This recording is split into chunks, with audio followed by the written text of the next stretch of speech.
Irmãos, hoje nós temos como pregador o Rafael, combinamos, né? E ele vai, uma vez por mês, ele vai estar pregando, né? Então, vem aqui à frente, vamos orar pelo Rafael, e que Deus possa estar abençoando o Rafael, né? Nos seus estudos, na sua caminhada. Vamos estar orando então nesse momento. Vou pedir para que a Mari, você faz oração pelo Rafael? Pode vir aqui à frente, pode vir aqui, mano.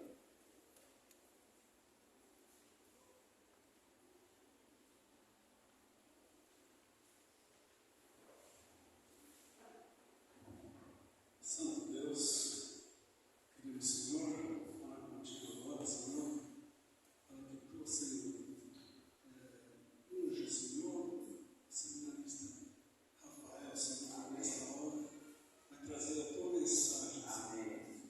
Que ele seja, Senhor, ungido por ti, e que a mensagem que ele vai nos trazer seja uma mensagem, Senhor, que faça bem para as nossas vidas, Senhor, rotineiras, cotidianas, e que nós também possamos transmitir, Senhor, essa mensagem para outras pessoas, Senhor. Amém. Que seja uma mensagem identificante, Senhor, que faça bem para todos nós que estamos aqui neste tempo, nesta noite. Abençoe o Rafael, abençoe a Karine, abençoe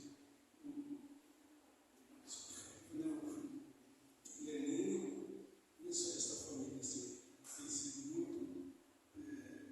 muito útil, Senhor, muito abençoado aqui na nossa vida.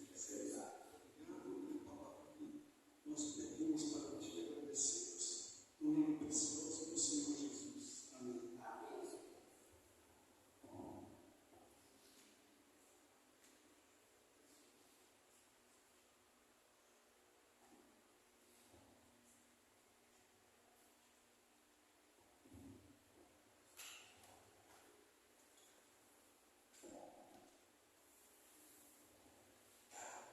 Graças e paz, amada igreja.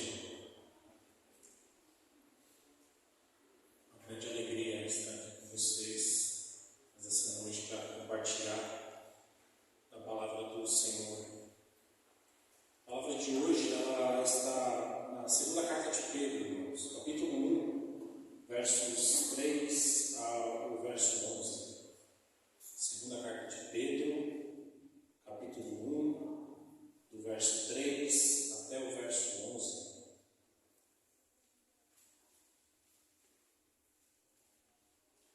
Amém? Espera mais um pouquinho, porque essa carta é bem difícil de encontrar. 2 Pedro, capítulo 1, versos 3 a 11. Visto como, pelo seu divino poder, nos têm sido doadas todas as coisas que conduzem à vida e à piedade, pelo conhecimento completo daquele que nos chamou para a sua própria glória e virtude, pelas quais nos têm sido dadas as suas preciosas e muito grandes promessas, para que por elas nos tornei coparticipantes da natureza divina, livrando-nos da corrupção das paixões que há no mundo. Por isso mesmo, vós, reunindo toda a vossa diligência, acrescentai à vossa fé a virtude, e à virtude o conhecimento, e ao conhecimento o domínio próprio, e ao domínio próprio a perseverança, e à perseverança a piedade, e à piedade a fraternidade, e à fraternidade o amor. Pois essas coisas, existindo em vós e em vós aumentando, fazem com que não sejais nem nativos, nem infrutuosos no pleno conhecimento de nosso Senhor Jesus Cristo. Pois aquele a quem faltam essas coisas é cego, vendo só que está perto, havendo-se esquecido da purificação dos seus pecados de outrora. Por isso, irmãos, procurai com diligência cada vez maior confirmar a vossa vocação e eleição, porque fazendo isso não tropeçarei jamais.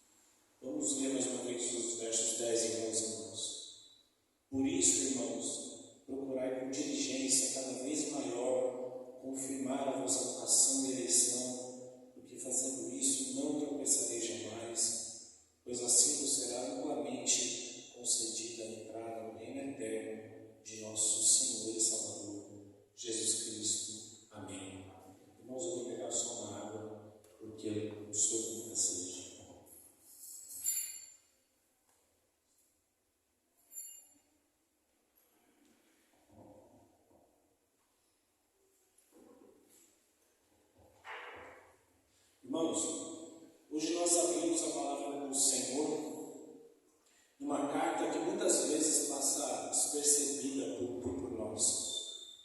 A segunda carta do apóstolo Pedro, porque ela é curta, ela contém apenas 3 capítulos, mas é uma carta que é profundamente séria. Ela é um verdadeiro testemunho espiritual do apóstolo, já que pouco tempo após escrever essa carta, Pedro foi morto, ele foi martirizado em Roma. Então, o apóstolo Pedro escreve como alguém que sabe que o seu tempo aqui neste mundo está acabando. Ele mesmo diz, nessa mesma carta, no capítulo 1, nos versos 14 e 15, que ele está prestes a deixar esse corpo, essa habitação, e ele está se referindo à morte. E como todos nós sabemos, as palavras de despedida, elas carregam sempre um peso maior, porque elas são ditas com um coração cheio de amor, cheio de urgência e de verdade. Essa carta ela é escrita àqueles que receberam, pela graça de Deus, uma fé preciosa, assim como todos nós. É um texto que é voltado para todos aqueles que, como cada um de nós, irmãos, caminham com Cristo, mas que também, como cada um de nós, precisam ser sempre despertados à maturidade espiritual e prática da boa nova de Jesus de Nazaré. Todos nós precisamos ser sempre lembrados e despertados da boa nova da salvação.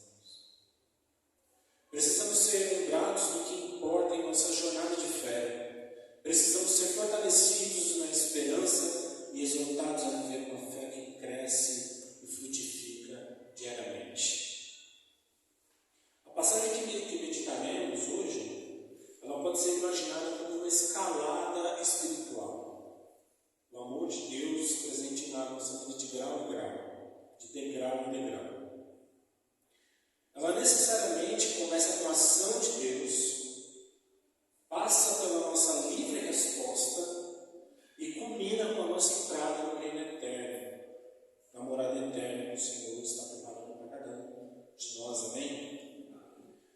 Deus já nos deu tudo o que é necessário, não nos falta coisa alguma. O Espírito Santo, o inspirador, o conselheiro do Pai, ele nos acompanha e nos ilumina a cada instante nessa caminhada, nessa escalada. E agora, irmãos, é hora de nós respondermos com fidelidade e perseverança ao chamado do nosso Deus e Pai. Eu convido os irmãos e as irmãs a acompanharem essa reflexão.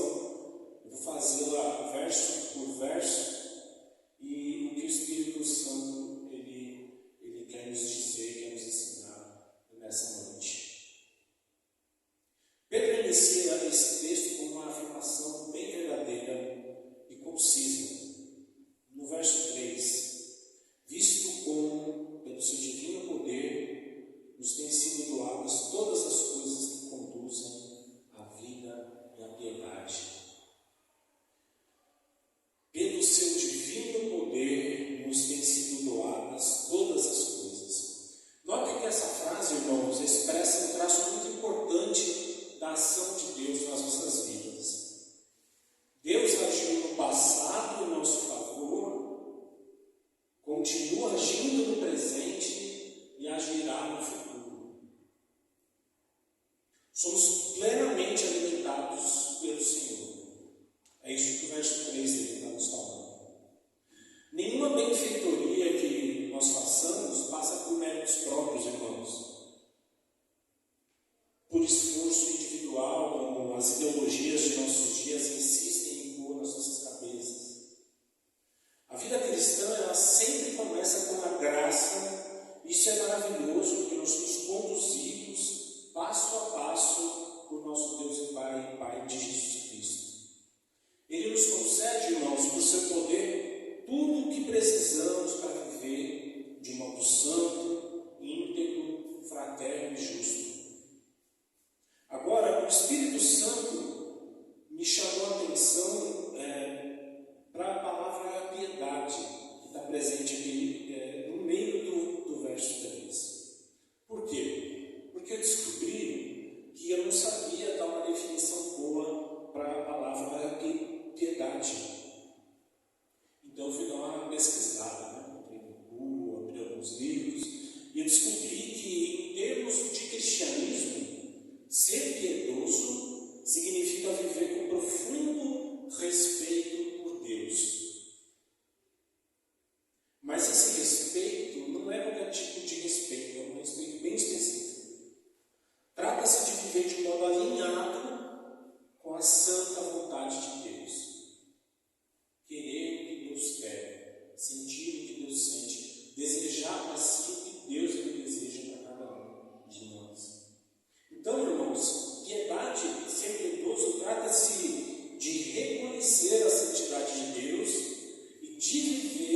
Deus, obedeça a sua palavra e ame de maneira concreta o ser humano.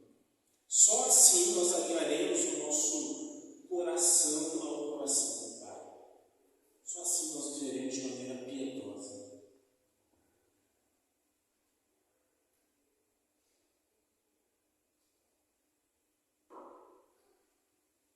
Ainda no verso 3, irmãos, Pedro diz a seguinte coisa: por meio do pleno conhecimento daquele que nos chamou, por sua glória e virtude.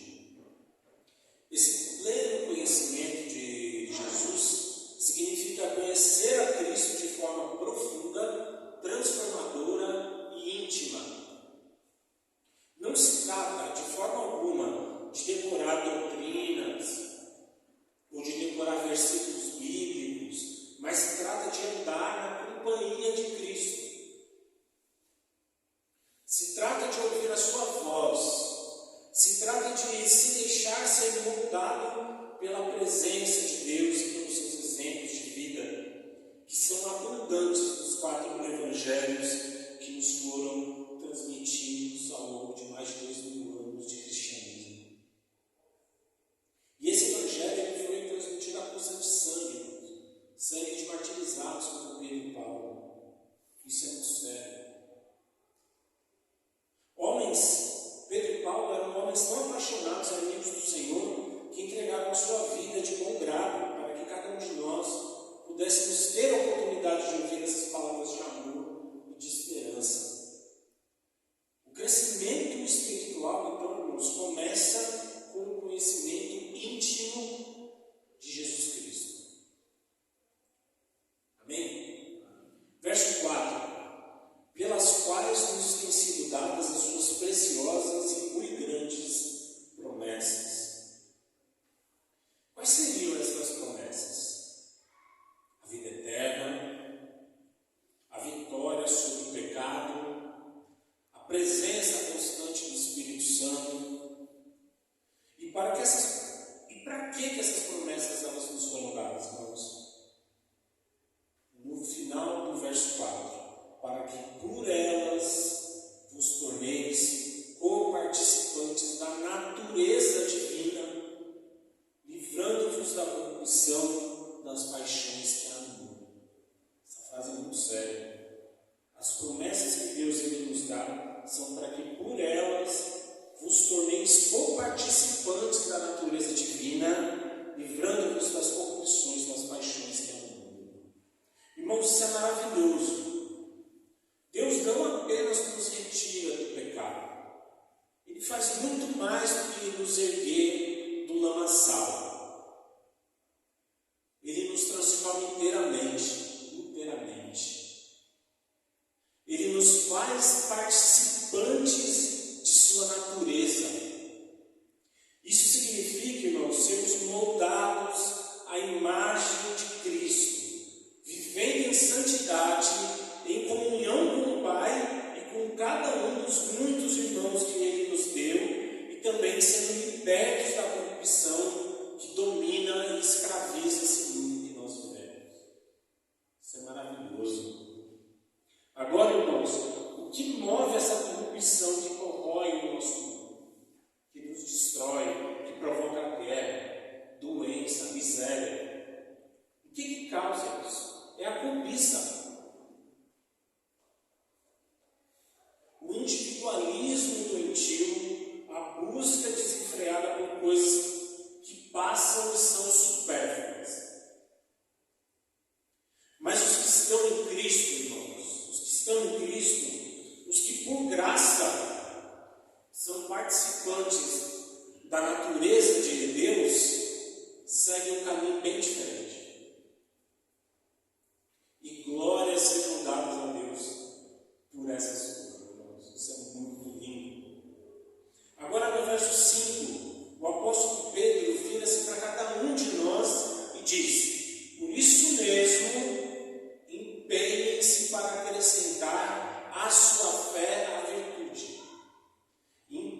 nos deixa sem palavras. Um jogador de futebol, ele é considerado virtuoso, ou um craque, quando a sua habilidade é muito acima da média. Tanto o pianista quanto o jogador de futebol atingiram o virtuosismo porque treinaram, porque se dedicaram inteiramente por horas a fio para refinar as suas habilidades. E por isso eles são virtuosos. Assim também devemos nós fazer com a nossa fé. Devemos exercitar a fé diariamente. Mas como se faz isso? Conversando diariamente com Deus, sendo amigo de Deus, se dedicando à leitura da palavra, criando gosto, tendo gosto de diálogo, respeitando e servindo aos irmãos, não só os de casa, mas os do trabalho, os irmãos que nós conhecemos e os que nós não conhecemos, os irmãos que nós amamos muito e aqueles que a gente ainda não aprendeu a amar. Assim, irmãos, assim nós tornamos a nossa fé virtuosa, nós tornamos a nossa fé excelente. E Pedro nos apresenta uma espécie de crescente espiritual, de escalada espiritual. Ainda no verso 5, irmãos, a virtude, o conhecimento, acrescente a virtude, o conhecimento. À medida que conhecemos a Deus, que nos tornamos amigos de Deus, íntimos de Deus, também conhecemos a sua vontade, irmãos. A natureza do seu reino e o querer do seu coração. Nós só conhecemos a natureza do reino de Deus e o querer do seu coração quando nós criamos esse conhecimento que vem pela intimidade com Deus. Verso 6. E ao conhecimento, o domínio próprio. Acrescente ao conhecimento o domínio próprio. Porque, irmãos e irmãs, saber o que é certo não nos basta. É preciso ter autodisciplina para viver a vida que Deus quer que cada um de nós vivamos. Eu não participo da torre de oração, mas eu escuto todo domingo o reverendo Gilberto agradecer aos irmãos e às irmãs que se mantêm firmes na oração durante o seu horário de vigília. Eu noto isso. Sendo que alguns irmãos se comprometem a orar madrugada dentro, 2, 3 da manhã. Isso não acontece sem domínio próprio. Isso não ocorre sem domínio próprio. O sono vem. Às vezes os minutos eles parecem horas, mas os irmãos e as irmãs se mantêm através do domínio próprio a oração e a torre em pé. Mas o domínio de si ele não basta, irmãos. Ainda no verso 6, e ao domínio próprio acrescente a perseverança. Quantas vezes nós queremos desistir da caminhada de fé? Muitas e muitas vezes, irmãos. Mas a perseverança, que é a ousadia de dar mais um passo, e mais um passo, e mais um único passo, até a plenitude do reino de Deus, é uma habilidade fundamental. E, portanto, ela deve ser cultivada, irmãos, para que um dia nós recebamos o grande prêmio no final, o descanso na morada eterna do Pai e os nossos nomes escritos para sempre no livro da vida. Amém? Ainda no verso 6, acrescente a perseverança a piedade. Como dissemos há pouco, a piedade é a virtude dos que têm o coração temente a Deus.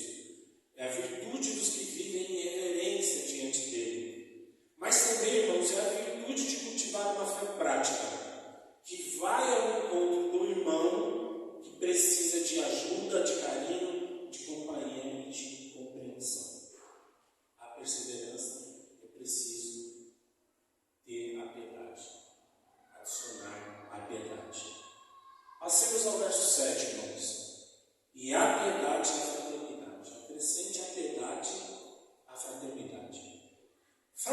cristandade é o amor pelos irmãos, pela comunidade, pela igreja. Atenção, irmãos, não existe prática cristã no isolamento. Não existe isso. Não se vive só no cristianismo. O cristianismo, entre outras coisas, é a religião do relacionamento com Deus, em primeiro lugar, mas também com os demais irmãos.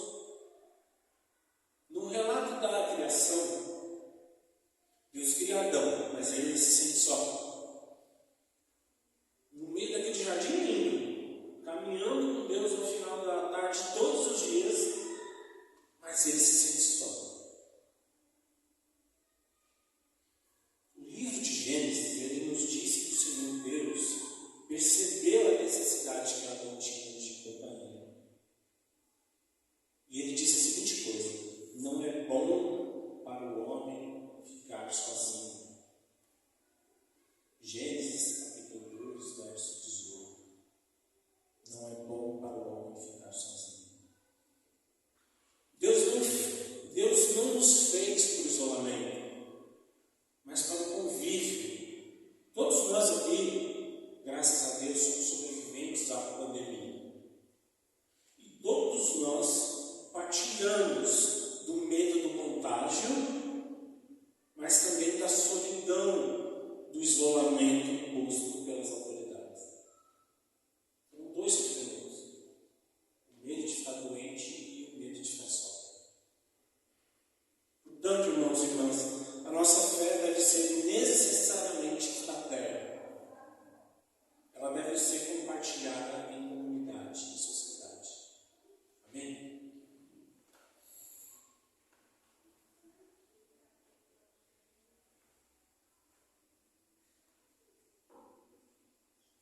Ainda no verso 7, e a fraternidade acrescente o amor. Pedro é muito específico quando ele cita o amor no final do verso 7. Não é qualquer tipo de amor. Se trata de cultivar em nosso peito o mesmo amor que Jesus ele nos amou, que é chamado de amor ágape. O ágape é um amor que não exige reciprocidade. É um amor que não exige troca. Se trata de amar sobretudo os difíceis de amar. Os que nos ofendem, os que nos maltratam, os que não concordam com o nosso modo de compreender o mundo, a religião, a política. Se trata, enfim, do amor divino. O amor que tudo suporta, o amor que tudo crê, tudo espera, tudo perdoa. O amor, irmãos, é o ápice da vida cristã. E essa verdade não pode ser ignorada, não pode ser abafada, escondida. O cristão ama. O cristão não tem ódio. No verso 8, Pedro nos assegura: pois estas coisas, existindo em vós e em vós aumentando, fazem com que não sejais nem nativos, nem infrutuosos no pleno conhecimento de nosso Senhor Jesus Cristo. Uma fé viva produz frutos, irmãos. E é para dar frutos que fomos chamados desde o ventre das nossas mães. Nós estamos aqui, irmãos, para multiplicar os cidadãos do céu. É para isso que nós estamos aqui. O cristão vive uma vida missionária e não podemos viver de outro modo. A fé que conhece Cristo verdadeiramente frutifica em boas obras, em caráter, em piedade e em amor. E o que impede a frutificação é justamente a estagnação espiritual, a paralisação espiritual. Todas essas virtudes que Pedro nos elencou nesse trecho de sua carta são uma espécie de antídoto contra a paralisação que a frieza da fé provoca nos filhos de Deus. Então, bebamos a vontade do conhecimento de Deus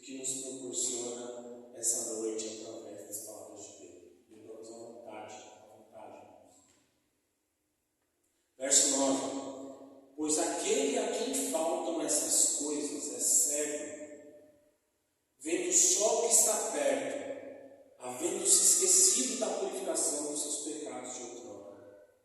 Este verso nos traz uma palavra dura, uma exortação. Quem não cresce nessas virtudes, nessas habilidades, está vivendo como se nunca tivesse sido perdoado. Vive como se não tivesse sido resgatado de uma lamaçal. Esqueceu da graça preciosa de Deus. Está cego espiritualmente, enxergando apenas o presente imediato e não o reino de Deus. E por isso, quem não cultiva essas habilidades, irmãos, vive sem esperança. Pois quem tem esperança na ressurreição de Cristo e na vida eterna não consegue ficar indiferente às barbaridades que temos presenciado dia após dia aqui neste mundo. O crente esperançoso e virtuoso é inquieto, porque ele é rendido ao Espírito Santo e por isso não consegue ficar inerte diante da injustiça. O crente não fica inerte diante da injustiça. Verso 10, irmãos. Por isso Pedro repete, por isso, irmãos, procurai com diligência cada vez maior confirmar a vossa vocação e a vossa eleição. A eleição, irmãos, é dom de Deus, é um presente que Deus te deu, desde toda a eternidade. Nós não fizemos nada para recebê-lo, é graça de Deus. E isso deve ser lembrado por nós todos os dias. Porém, irmãos e irmãs, a nossa vida deve confirmar essa eleição. Quando andamos sob a luz do Evangelho de Jesus de Nazaré, estamos andando no caminho da certeza. E Pedro diz, porque fazendo isso, não tropeçareis jamais. A firmeza para quem anda com fé em Cristo. Para quem busca a fé virtuosa. A firmeza para quem aprimora a fé virtuosa com o conhecimento oferecido pela palavra de Deus.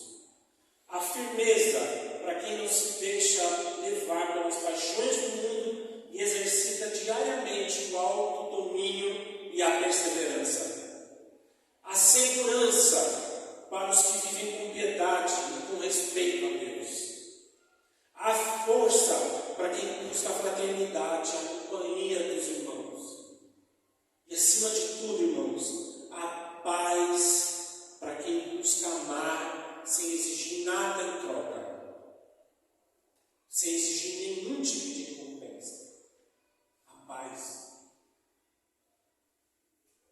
Se exercitarmos todas essas habilidades, o alvo jamais será perdido. E a nossa vitória em Cristo é certa. Amém? Verso 11. E Pedro encerra o trecho que lemos hoje com uma promessa gloriosa, grandiosa. E assim vocês estarão ricamente providos quando entrarem no reino eterno de nosso Senhor e Salvador Jesus Cristo. Mais uma vez, irmãos. E assim vocês estarão ricamente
preciso perseverar, amadurecer e frutificar.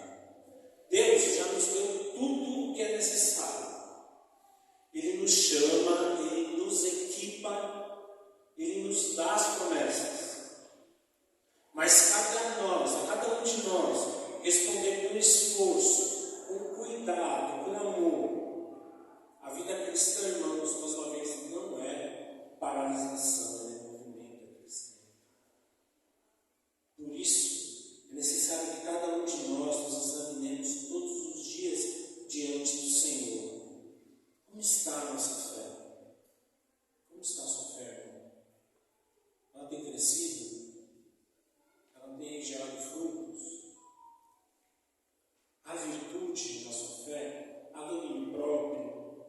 A perseverança? A amor? Se a resposta não for sim para todas essas questões, louve a Deus, irmãos. Se for não, volte-se hoje mesmo ao Senhor. Recomece, persevere, porque a promessa continua de pé. Uma entrada rica no reino eterno está reservada aos que amam o Senhor.